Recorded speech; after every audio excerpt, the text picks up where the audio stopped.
Hello friends, तो आज हम बात करने वाले हैं सॉल्यूशन की फोर्थ वीडियो के ऊपर, जिसमें मैं सबसे पहले स्टार्ट करूंगा डिसोल्यूशन क्या होता है। तो सबसे पहले हम इसकी डिफ़ाइन देख लेते हैं। When a solid solute is added to the solvent, some solute dissolve and its concentration increase in solution, this process is known as dissolution. यानी कि जब हम किसी सॉल्यूट को सॉल्वेंट के अंदर मिक्स करते हैं तो वहाँ पे जो कंसंट्रेशन है वो इंक्रीज़ हो जाएगी।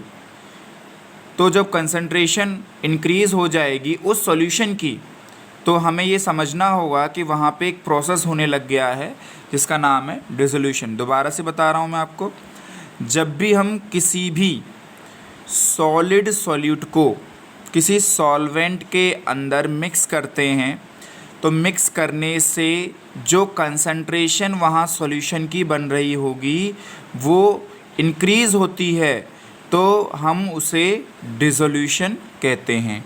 डिसोल्यूशन कहते हैं, इस बात को ध्यान रखिए। एग्ज़ाम्पल के तौर पर अगर हमने शुगर ली है और वाटर लिया है, वाटर में शुगर को मिक्स करते हैं तो उस वाटर की कंसंट्रेशन थोड़ी सी बढ़ जाएगी जब हम उस शुगर के पार्टिकल्स को वाटर में डिज़ोल्व करेंगे। तो वहाँ पे हमें पता चल जाएगा कि जो प्रोसेस हो रहा है वो कौन सा हो रहा है, डिसोल्यूशन हो रहा है।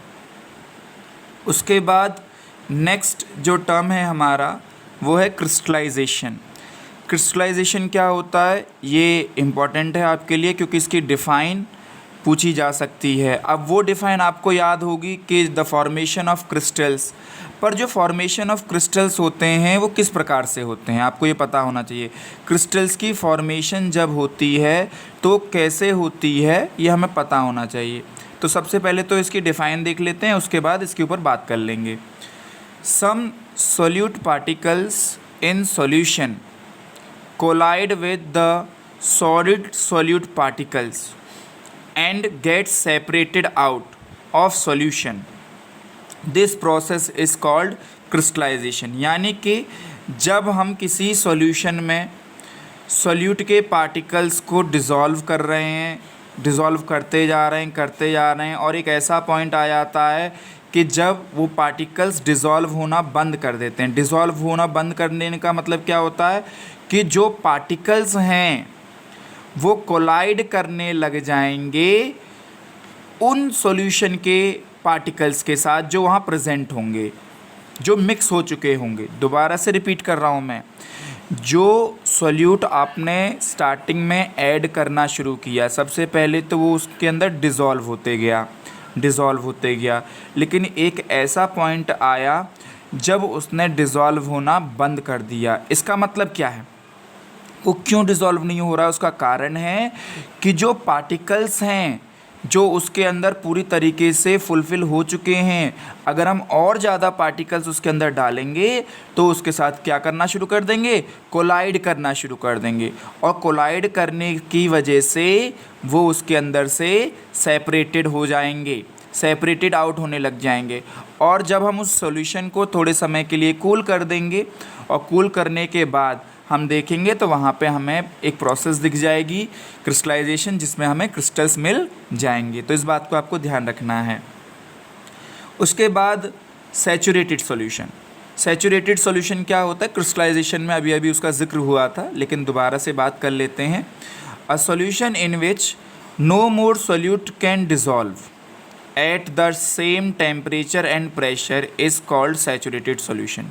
यानी कि जब हम किसी सॉल्यूशन को बना रहे हैं और उस सॉल्यूशन को बनाते समय हम उसके अंदर सॉल्यूट को ऐड कर रहे हैं और एक ऐसी सीमा आ जाए, एक ऐसी रेखा आ जाए जिस पे कि और सॉल्यूट उसके अंदर डिज़ोल्व ना हो, कब, जब उसका टेम्परेचर और प्रेशर सेम हो, यानी फ़िक्स टेम्परेचर पे। हमें टेम्परेचर को बढ़ाना नहीं है ना प्रेशर को बढ़ाना है, जो डिज़ोल्व कर रहे थे स्टार्टिंग से जो टेम्परेचर था वही टेम्परेचर उसमें मेंशन रहना चाहिए। ये कंडीशन है, आप ध्यान रखेंगे इसे।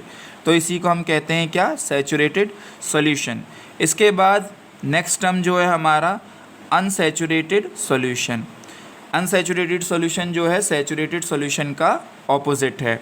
अनसैचुरेटेड सॉल्यूशन क्या है, the solution in which more solute can be dissolve at the same temperature.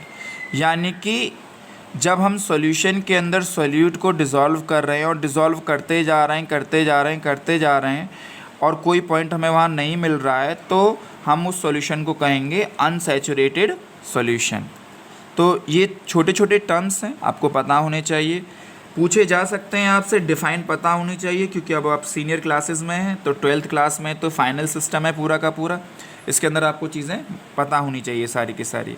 अब यहाँ पे कुछ टर्म्स मैंने आपको आइडेंटिफाई करने के लिए शो किए हैं जो इम्पोर्टेंट हैं, जिन्हें आपको याद करना है अच्छी तरीके से। तो सबसे पहला जो टर्म है यहाँ पे, the solubility of a solid in a liquid affected by temperature change. यानी कि सॉलिबिलिटी का टेम्परेचर प्रभाव डालता है, सॉलिबिलिटी के ऊपर टेम्परेचर जो है प्रभाव डालता है। टेम्परेचर बढ़ेगा तो क्या होगा, टेम्परेचर घटेगा तो क्या होगा, ये नेक्स्ट पॉइंट में मेंशन किया है मैंने। अब नेक्स्ट पॉइंट देख लेते हैं, the solubility should increase, solubility increase हो जाएगी विद राइज इन टेम्परेचर। अगर आप टेम्परेचर को बढ़ाएंगे तो जो सॉलिबिलिटी है वो क्या हो जाएगी, बढ़ जाएगी, सॉलिबिलिटी बढ़ जाएगी। यानी कि क्या सिस्टम है वहाँ पे, when the dissolution process is endothermic, लेकिन वहाँ पर जो प्रोसेस हो रहा होगा वो एंडोथर्मिक हो रहा होगा। नेक्स्ट हम देख लेते हैं, सॉलिबिलिटी शुड डिक्रीज, सॉलिबिलिटी घट जाती है, कब घटती है, with rise in temperature when the dissolution is exothermic. बढ़ेगी कब, जब एंडोथर्मिक होगा, और घटेगी कब, जब एक्सोथर्मिक होगा। अब इसका मतलब क्या है, आपने एक प्रिंसिपल पढ़ा होगा 11th क्लास में, ली चैटलियर्स प्रिंसिपल। तो ली चैटलियर्स जो प्रिंसिपल है उसके अकॉर्डिंग यहाँ पे चीज़ें आपको बताई गई हैं। आगे मैं आपको उसके बारे में भी बताऊंगा, लेकिन अभी आप इन टर्म्स को समझ लें। एंडोथर्मिक प्रोसेस हो रही है और यहाँ पे टेम्परेचर जो है इंक्रीज़ हो रहा है, ये बात कुछ समझ में नहीं आई हमारे। दोबारा से बता रहा हूँ, मैंने यहाँ पे लिखा है कि टेम्परेचर इंक्रीज़ हो रहा है और साथ में जो प्रोसेस हो रही है वो एंडोथर्मिक हो रही है, जबकि एंडोथर्मिक में तो क्या होता है, हीट एब्जॉर्ब होती है।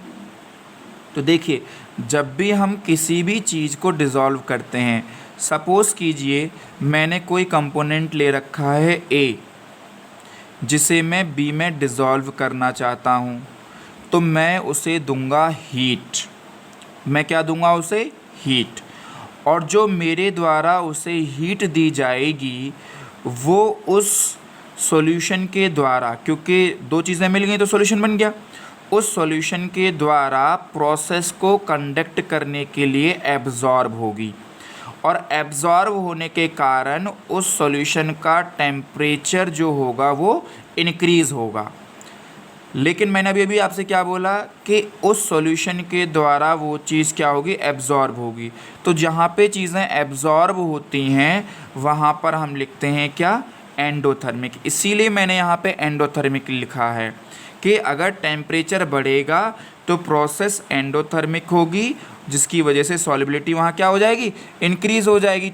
पार्टिकल्स जो हैं आपस में मिक्स होना शुरू हो जाएंगे, जैसे वैसे वो टेम्परेचर को एब्जॉर्ब करते जाएंगे, एब्जॉर्ब करते जाएंगे, एब्जॉर्ब करते जाएंगे। वहीं पर जो लास्ट पॉइंट है उसके अंदर मैंने क्या दिखाया है, देखिए, solubility should decrease with rise in temperature when the dissolution is exothermic. अब सॉलिबिलिटी डिक्रीज हो जाएगी जब प्रोसेस एक्सोथर्मिक होगी, यानी कि जब सॉल्यूशन पूरी तरीके से बन चुका होगा तो टेम्परेचर तो वहाँ ज़्यादा होगा, लेकिन वहाँ पर हीट जो है रिलीज़ हो रही होगी, क्योंकि प्रोसेस पूरी कंडक्ट होती गई है। जब प्रोसेस पूरी कंडक्ट हो चुकी होगी तो हमारे पास डिज़ोल्व होने के लिए कोई कंटेंट नहीं बचेगा, यानी कि वहाँ पे क्या हो जाएगा, सॉलिबिलिटी डिक्रीज़ हो जाएगी। तो ये जो पॉइंट्स हैं ये आपके लिए बहुत ज़्यादा इम्पॉर्टेंट हैं, इन्हें आप ज़रूर याद कर लें। ये चीज़ें आपको रीजनिंग क्वेश्चंस के रूप में पूछी जा सकती हैं। अगर आपको सारी चीज़ें समझ में आई हों अच्छी तरीके से तो मेरी वीडियो को लाइक करो, सब्सक्राइब करो और शेयर करो, ताकि और भी स्टूडेंट्स जो हैं इसे अच्छी तरीके से पढ़ पाएँ। Thank you.